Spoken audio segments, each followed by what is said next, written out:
आपका शुक्रिया अदा करते हैं और इस मुशायरे के कामयाब होने का ऐलान करते हैं। और हमारे पास में आपके लबों पर तंज और मज़ाही और मुस्कुराहट बखेरने का एक सिर्फ वसीला और ज़रिया है, और वो है जनाब सज्जाद झंझट का।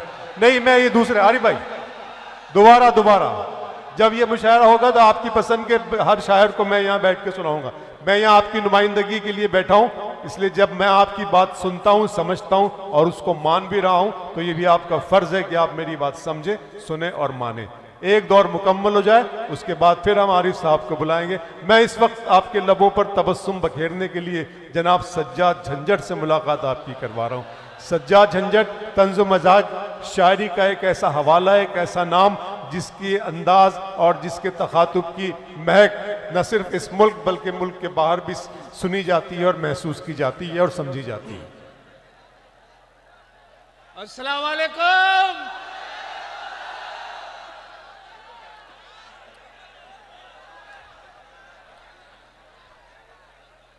आपके बीच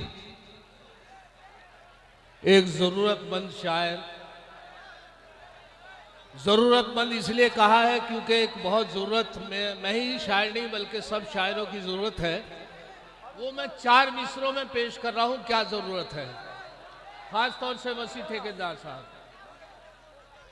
तमन्ना है गुलाबों से मैं उलझूं, तमन्ना है गुलाबों से मैं उलझूं, चमेली के भी साए चाहता हूं। तमन्ना है गुलाबों से मैं उलझूं, चमेली के भी ओए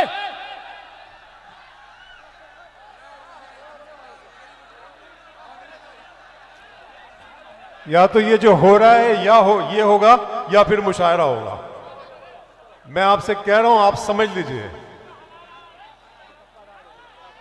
आप अगर मुझे वो मैं बहुत इत्मीनान, बहुत पुरसुकून के साथ और अपने अंदर बहुत कुछ बैठ जाए आप लोग, हुए बैठ जाए। एक आदमी अगर पीछे मुड़ कर देखता है तो सारे लोग देखने लगते हो। बैठ जाए भाई, आप लोग बैठ जाएं, सुकून का माहौल बनाए, बैठ जाएं भाई। देखिए हजरात, मुशायरा माशाल्लाह 4 मुशायरों की सामाइन यहाँ मौजूद हैं। 4 मुशायरे अगर होते तो इतनी पब्लिक होती। मैं मुबारकबाद पेश करता हूँ ख़ास तौर से कमेटी के सभी मेंबर्स को, क्योंकि उन्होंने आज ये खूबसूरत मुशायरा सजाया है। ये आपकी अपनी जिम्मेदारी है कि इसे कितना कामयाब करना चाहते हैं। आरिफ सैफी के साहब के चाहने वाले ज़रूर यहाँ मौजूद थे, वो पढ़ के जा चुके हैं। अब मेरी आपसे गुजारिश ये है, ये वो स्टेज है जहाँ से बहुत कम लोग लाइव तरीके से यानी मौजूदगी में उनकी मुशायरा सुनते हैं, जिसमें महशर आप। एक मिनट सज्जाद भाई, देखिए मेरी नज़रों के सामने ये कैमरे लगे हुए हैं। मेरा ख्याल है कि दुनिया की आज हिंदुस्तान की टॉप मोस्ट मीडिया यहाँ पर मौजूद है जो फखरपुर को कवर कर रही है। एक क्लिक का ज़माना है, आप यहाँ बैठे क्या हरकत कर रहे हैं और कहाँ किस कोने में क्या चल रहा है, ये सब स्क्रीन पर और जब दिखाया जाएगा ना तो यकीनन मेरे से ज़्यादा शर्मिंदगी आपको महसूस होगी। अब आप फैसला करें कि इस मुशायरे को इस खूबसूरत तरीके से चलने देना है या फिर आप जो कर रहे हैं उसको आप करना चाहते हैं। हाजी ने महफिल सद मुशायरा कमेटी ने ये मुशायरा सजाया है सिर्फ आपके लिए। आप बखूबी जानते हैं अल्लाह जिसे फन देता है या जिसको इज्जत देता है वो रूज तक पहुंचता है, जवाल भी आता है।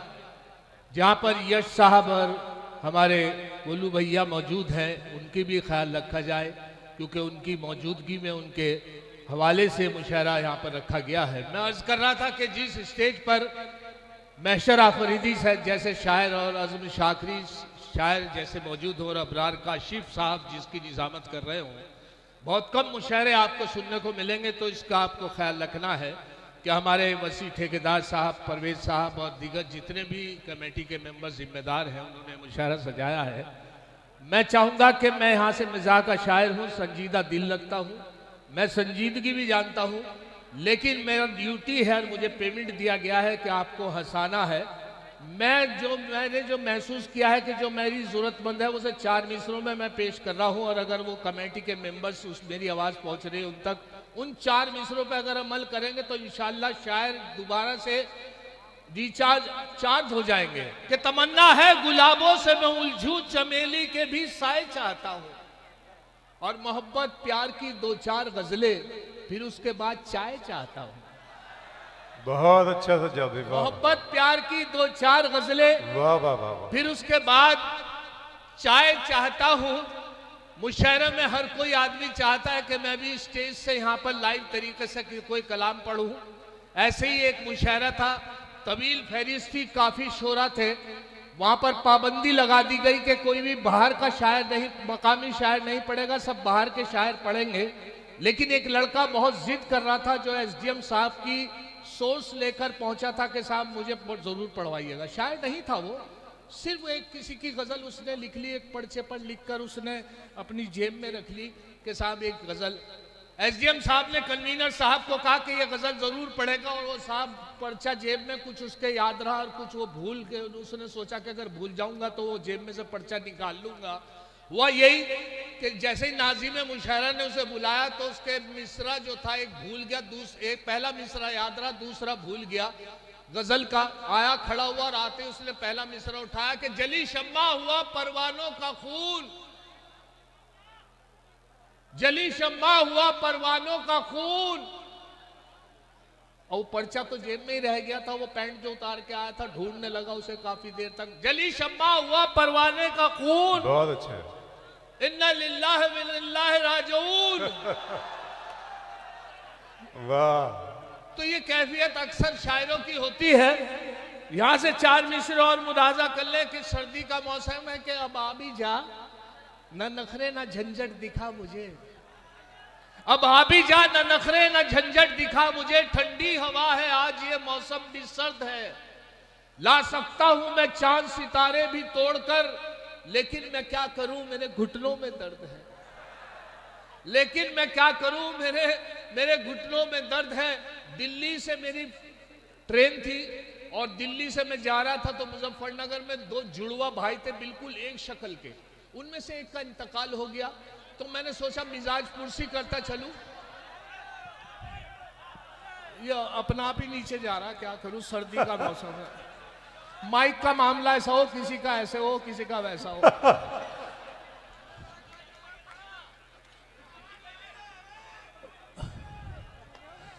अब हुआ ये कि साहब दोनों जुड़वा भाई एक सी शक्ल के, और दोनों के दोनों साहब उनमें से एक का इंतकाल हो गया। मेरे दोस्त थे, एक सी शक्ल के थे। तो जब मैं पहुंचा मैंने सोचा कि चलो उनकी मिजाज पुरसी करता चलूं, क्योंकि उनके भाई का अफसोस जाहिर करता चलूं। तो मैं इत्तेफाक से कार से उतरा और मैं जैसे उनकी गली से गुजरा तो एक भाई उनका बाहर सड़क पे ही मिल गया, बिल्कुल एक सी शक्ल के थे। मैंने उनसे पूछा, मैंने कहा आपका इंतकाल हुआ था, आपके भाई का हुआ था? कहने लगे, वो एकदम घबरा गया, कहने लगा वो तो मेरे भाई का हुआ था। मैं अब अच्छा, मेरठ में ही एक और मेरे दोस्त थे, शायर थे और बहुत ही जिंदा दिल आदमी थे, लड़की को देख के दिल फेंक देते थे। उनके अपेंडिक्स का दर्द हो रहा था, मुझे पता चला कि उनके अपेंडिक्स का ऑपरेशन होने वाला है। मैं मेडिकल में गया और जाकर देखा कि वो बर्थ पे लेटे हुए और हाय हाय ऑपरेशन के लिए जा रहे थे, ऑपरेशन नहीं हुआ था, बस उनकी यही कैफियत थी, हाय हाय। और दिल फेंक इतने आदमी थे कि खूबसूरत नर्स उनके पास से निकली, खूबसूरत नर्स, तो उसको देख के टोन बदल गया, एकदम हाय हाय से बोले हाय हाय।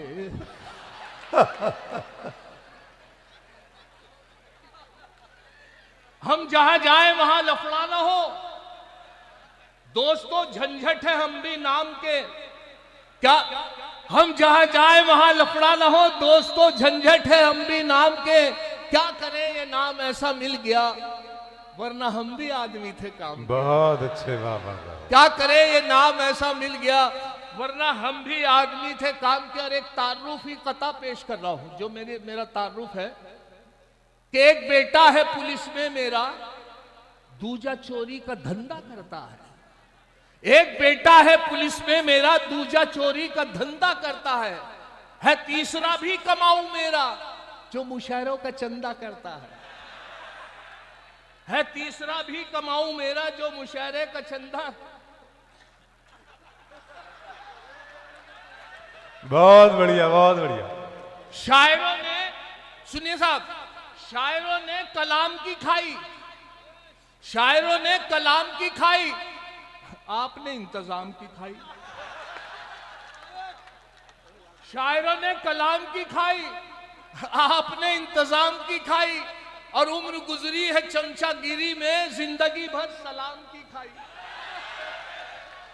उम्र गुजरी है चमचागिरी में, जिंदगी भर। अच्छा, चमचागिरी पे, चमचे पे याद आया कि बच्चों को पहले पढ़ाया जाता था कि चांदी के चमचे से चाची ने चटनी चटाई, इस तरीके से एक बात थी। तो उसे मैंने 4 मिसरों में कराया, मुलाजा फरमाए कि अब इशारों पे उनके नाचती है ये सियासत तो उनकी बांधी है। अब इशारों पे उनके नाचती है ये सियासत तो उनकी बांधी है। पहले होते थे चमचे चांदी के, अब रोज चमचों की रोज चांदी है। अब चमचों की रोज चांदी है। और ये मुलाजा फरमाए 4 मिसरे क्योंकि हुआ ये कि साहब मैं जहां भी जाता हूं, मैंने बताया कि एक मुजफ्फर रजवी साहब बहुत मशहूर शायर हुए, उनका एक शेर है कि जबर भी देखा है तारीख की नजरों ने, लम्हों ने खता की थी सदियों ने सजा पाई। ये उनका शेर है। तो लम्हों ने खता की थी सदियों ने सजा पाई, ये मिसरा मैंने उनका लिया और 3 मिसरे मैंने इसमें अपने लगाए। देखे क्या बनता है कि एक बार उसे मैंने बस आंख यूं ही मारी थी, वो बनके मेरी बेगम घर साथ चली आई। एक बार उसे मैंने बस आंख यूं ही मारी थी, वो बनके मेरी बेगम घर साथ चली आई। अब हाल मेरा यह है 10 बच्चों का अब्बा हूं, लम्हों ने खता की थी सदियों ने सजा पाई। लम्हों ने खता की थी सदियों ने सजा पाई। और एक बहुत पुरानी कहावत है 100 सुनार की 1 लुहार की।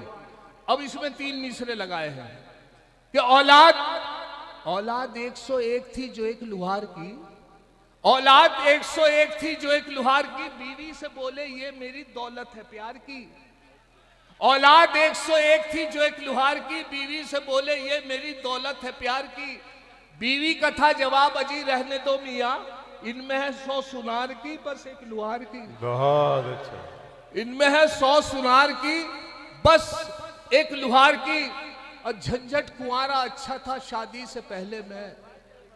एक साहब जो थे अपनी बीवी से अक्सर लड़ा करते थे और उनके झगड़ा इतना हो गया कि साहब वो बिल्कुल इतने उस पे हो गए कि उनकी बीवी कहने लगी कि मैं इन्हीं के साथ रहूंगी और मियाँ कह रहे थे मैं इसके साथ नहीं रहूंगा। झगड़ा हुआ, महल्ले में आया, हमने बड़ा फैसला करना चाहा लेकिन नहीं हुआ, क्योंकि अगर दोनों कहते दोनों एक साथ नहीं रहना चाहते, कुछ भी हो सकता था, तलाक भी हो सकती थी। लेकिन बीवी कहती थी मैं इन्हीं के साथ रहूंगी और मियाँ कह रहे थे मैं इनके साथ रहना नहीं चाहता। पुलिस चौकी थाना सब हो गया लेकिन ये झगड़ा नहीं निपटा। दोनों कोर्ट में पहुंच गए, दोनों ने अपने अपने वकील कर लिए। जज साहब के सामने पेशी हुई। जज साहब ने पूछा वकील साहब से क्या मामला है। वकील साहब बोले कि अल्लाह साहब ये इनकी बीवी है, ये इनके मियाँ है। मियाँ कह रहे हैं कि मैं इनके साथ नहीं रहना चाहता और इनकी बीवी कह रहे हैं मैं इन्हीं के साथ रहूंगी। मियाँ से बोले जज साहब क्यों नहीं रहना चाहते आप इन्हीं के साथ? कि बस नहीं रहना चाहता। कि नहीं, यहाँ वजह बतानी पड़ती है।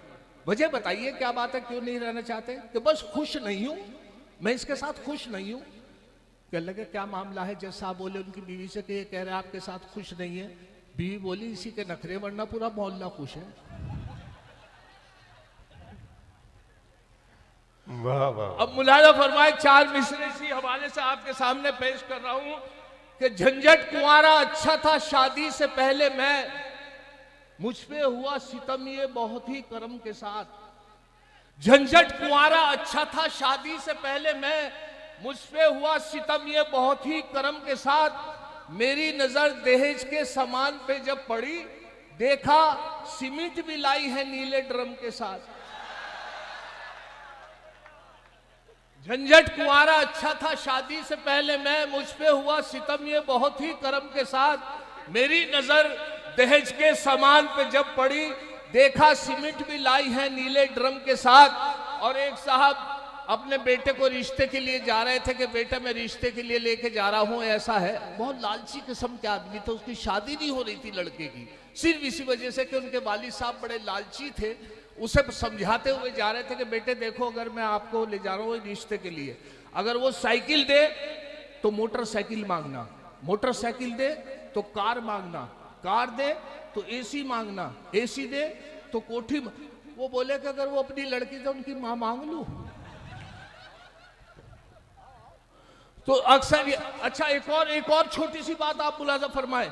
अभी एक कपड़े की दुकान में मैं कपड़ा खरीदने गया तो एक मोहतरमा बैठी हुई थी और कपड़ा मांग रही थी। और कपड़ा कह रही थी कीमती से कीमती कपड़ा दिखाइए। बहुत पैसे वाली लेडी थी और मैं बैठा हुआ था और बहुत परेशान कर रही थी वो दुकानदार को कि बढ़िया कीमती, पैसे की कोई परवाह मत कीजिए। उन्होंने कहा कौन सा सूट दिखाऊं? कि अच्छे से अच्छा जयपुरी सूट दिखाए, कि नहीं और अच्छा दिखाइए। राजस्थानी सूट दिखाए, कि नहीं ये भी नहीं, पैसे की परवाह न कीजिए और अच्छा पाकिस्तानी सूट दिखाए। वो बोले कि मोहतरमा ये बताइए कैसा सूट चाहिए आपको? कहले ऐसा सूट चाहिए कि सब लोग मोहल्ले के मेरे पीछे पीछे हों। कहले फिर तो कफन ले जाओ। अब मुलाहिजा फरमाए, मैं आपके कि मेरी इस दूसरी बीवी पे मुझको हिदायत एक रिश्तेदार की है। मेरी इस दूसरी बीवी पे मुझको हिदायत एक रिश्तेदार की है। परेशान क्यों हो? मत घबराओ, झंझट शरीयत में इजाजत 4 की है। बहुत अच्छे बाबा। परेशान क्यों हो? मत घबराओ, झंझट शरीयत में इजाजत 4 की है। हमारी मस्जिद में एक बहुत अभी जमात आती रहती है, तो अमीर जमात के जो अमीर थे, अमीर साहब ने एक बच्चे को ड्यूटी दे दी कि बेटे खड़े होकर आपको नमाज के बाद ये ऐलान करना है कि सभी हजरात तशरीफ रखे, इंशाल्लाह नमाज के बाद दीन ईमान की बात होगी। हर एक को ड्यूटी दे दी जाती है, लेकिन उसमें उनकी गलती ये रही कि बहुत छोटे को ये हुक्म दिया कि आप ये ऐलान करना है कि सभी हजरात तशरीफ रखें, इंशाल्लाह नमाज के बाद दीन ईमान की बात होगी। खैर साहब बच्चे के आधी बात याद हो गई, आधी भूल गया। जैसी नमाज मुकम्मल हुई तो एकदम तेजी से खड़ा हुआ और खड़े होकर बोला सभी हजरात तशरीफ रखें, इंशाल्लाह नमाज के बाद इमाम साहब के बारे में बात होगी। और उसके बाद भी अब मुलाजा फरमाए 4 मिसरे कि दाढ़ी अगर नहीं है मुसलमान तो है वो, दाढ़ी अगर नहीं है मुसलमान तो है वो, तबलीग के जलसों में भी जाता जरूर है, पढ़ता नहीं नमाज कभी वो तो क्या हुआ, लेकिन जुमे के रोज नहाता जरूर है। बहुत अच्छे। दाढ़ी अगर नहीं है मुसलमान तो है वो, तबलीग के जलसों में भी जाता जरूर है, पढ़ता नहीं नमाज कभी वो तो क्या हुआ, लेकिन जुमे के रोज नहाता जरूर है।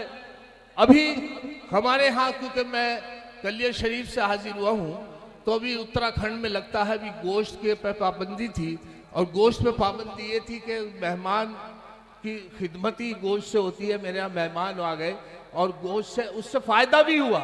फायदा ये हुआ कि अल्लाह मेरे घर की अब कायम रहे अजमत, अब घर में मेरे कोरमाओ नान नहीं है। अल्लाह मेरे घर की अब कायम रहे अजमत, अब घर में मेरे कोरमाओ नान नहीं है शुक्र खुदा गोश्त बंद होने की बदौलत अब घर में मेरे कोई भी मेहमान नहीं है। बहुत अच्छा। अच्छा उसके बाद भी मैं क्या करता, मेहमान की खिदमत के लिए दालों से उनकी खिदमत करता रहा। सुबह उड़द की दाल की खिचड़ी, मूंग की दाल, लौक की दाल, चने की दाल, और वो हालत ये हुई कि 15 दिन दाल खाते हो गए। चांद की तारीख का पता करना था कि आज चांद की क्या तारीख है। वालिद साहब 15 बता रहे थे, मैं 10 बता रहा था, कोई 9 बता रहा था। हमने मेहमान से पूछा आज चांद की क्या तारीख है, जिन्हें 14 दिन दाल खाते हो गए थे। कह लगे चांद का तो पता नहीं, हाँ दाल की 14 है। अब यहां से हम अच्छा मेरी भाई बोली कि इनके लिए अंडा करी बनाया जाए। अंडा करी तो मिलता आसानी से, अंडा करी पेश करी उनके सामने बना के। उनको देखते ही उनके चेहरे के तासुरात देखे तो एकदम मुझे अफसोस हुआ कि उनके चेहरे के तासुरात गलत थे। और उसके बाद मैंने उनको देखा तो उनके 4 मिसरे यहां से मुलाजा फरमा ले कि अंडा करी को देखकर मेहमान ने ये कहा माँ बाप से भी इनकी करा देते मुलाकात। अंडा करी को देखकर मेहमान ने ये कहा माँ बाप से भी इनकी करा देते मुलाकात। झंझट ये बोले इनके तो माँ बाप नहीं है, फिलहाल इन यतीम के ही सर पे रख दो हाथ।